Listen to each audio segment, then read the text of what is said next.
the first thing that you need to do is ensure that you have a ordered backlog.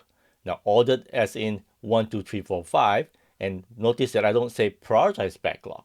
Okay, so prioritize backlog, oftentimes you have more than one item that is of this similar priority. So we want to treat our backlog as a single flow. In other words, if and only if we can do one at a time, how would we order it? How would we want things to come out? So let's start with that. Now, your ordered items should also be aligned to your sprint goals. In order to achieve my sprint goals, what are the stories that I need to do in order to achieve that? So once you have that, that's where we're going to begin. At the beginning of my sprint planning, there is nothing that the team has committed to do. So it's empty. So what we want to do is take the first story that is on the first ordered one, bring it into the sprint, and ask the team, can we do this at the end of the sprint?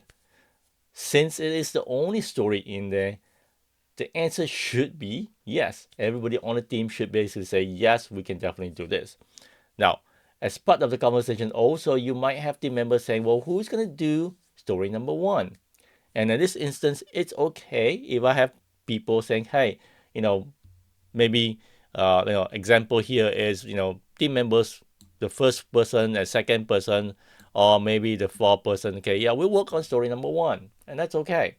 All right. Now, you can then go to the next one and say, okay, we'll take in story number 2. Team, can we do this? Now, team now has committed to story number 1. They have to think about story number 2. Again, same question. Team, can we deliver this? And the answer might be yes again. So think about how this would go. So one at a time, right? Story number 1, story number 4, story number 5. And might come a time when you ask the question, team, do you think we can do story number 6? And the answer might be, well, we don't know, maybe. Now, in this instance, I would utilize the fish to 5 voting method. 0 in, hey, I'm not comfortable that we can get this done, to 5, I'm pretty confident. So when I run this voting method, I want to see, what everybody think about taking on the number 6. What I'm looking for is we want the team to feel a little bit uncomfortable, right? So I expect to see some saying, okay, it's a 5, maybe some say it's a 3, around the point where I would say 3s and 4s, or maybe a 2 in there, right? So right about where they feel a bit uncomfortable. Now, not a point. So if everybody says 0, we can't do it, right? Or maybe it's a 1, or everybody's a 2. That's where we don't want to get to. I want to get to a point where there's a kind of a mix, right? Some people say kind of yes, some people say kind of no, kind of around the maybe round. And that's where I would say, okay, let's stop. Okay. Now, it's okay if we don't get this right, because guess what? Because our backlog is already ordered. So if we have more time left in the sprint, guess what? We can always pull in story number 7. Along the way, as I mentioned, like story number 1, you may start thinking about who's going to be doing what. Now, the way that I like to do it is I like to do a rough idea without talking about who does the work, in terms of committing to the total stories, because it's a team effort, right? And then, and only then, allow the team to go figure out, well, who's going to be doing what. I know some of you are uncomfortable with that, and I've seen folks where, they have to put the names, and that's okay, right? So assuming that we have, the 3 people on story number 1, 3 people, and then, 2 people on story number 2, and then 2 other people on story number 3, and that kind of maybe that's a start. That's where we go, right? Now, would I go and assign story number 4, 5, and 6? I probably would not, because I don't know who's going to finish first. Is story 1 finishing first or story 2 finishing first? Right. Now, how would we deal with our daily stand from here? So the checkpoints after that is, maybe day 2 or day 3, story 1 is complete. Well, the people then can take on story number 4. What's the next one online? Or it could be story 1 is taking longer than expected.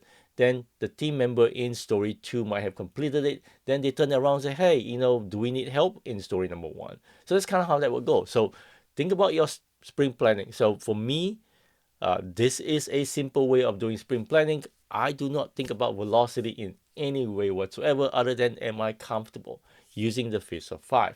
Now, this is a great way if you are also starting from zero. If you're first time doing sprint planning, you don't know how much the team can do, this is one way of doing it. Now, over time, do I change and use my velocity as a guide? Maybe. Would I show it to the team? Probably not. Now, what I like to see is usually over time, we can tell roughly how many stories a team can do. 5, 6 stories, roughly. And then we know who's available too. Based on your capacity, you kind of roughly have a gut feel of things. So what I found is that gut feel is actually much more accurate um, uh, in most of the times. So go with that. So there you go. This is my simple way of doing sprint planning. Again, some folks might start with, oh, here's my velocity from from the last couple of sprints and things like that, and then you put that number here, and then as you take stories in, you add them up and see whether it's good or bad. I don't do that. I think that limits us because I think the number creates an artificial ceiling for us. I've seen a lot of teams where as soon as I see that number there, they will not go past that number. They will not go past the number because the thinking is that we're gonna, commit less and then do more. That's the thinking. And then I see teams where even have free time, they don't pull the story in.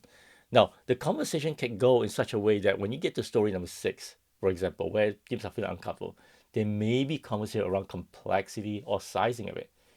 Maybe we can't do number 6, but we can do number 7, right? Comparing the two between 6 and 7, I think we can take on 7, but not number 6. Now that's okay. I think that's fair enough because now they're thinking about, okay, how much time do we have got left? I think we have maybe a day or two left. Maybe 7 would be a better choice. Now that's a conversation and negotiation that needs to happen with the product owner. When we ordered list, who ordered the backlog? That should be working with the teams, right? Product owner should be talking to the team members on how to order the work. Now, product owner, you can start ordering it based on your knowledge, but you have to talk to the team. It is a conversation, ensuring that we are working on the right thing. When does that happen? Probably sometimes at the beginning of sprint planning as teams are looking at things, or also during backlog refinement. So there you have it. This is how I would do sprint planning. Hopefully this clears it up for you. Let me know if you have any comments, or maybe there's other way of doing sprint planning that you want to share. That's it. Bye.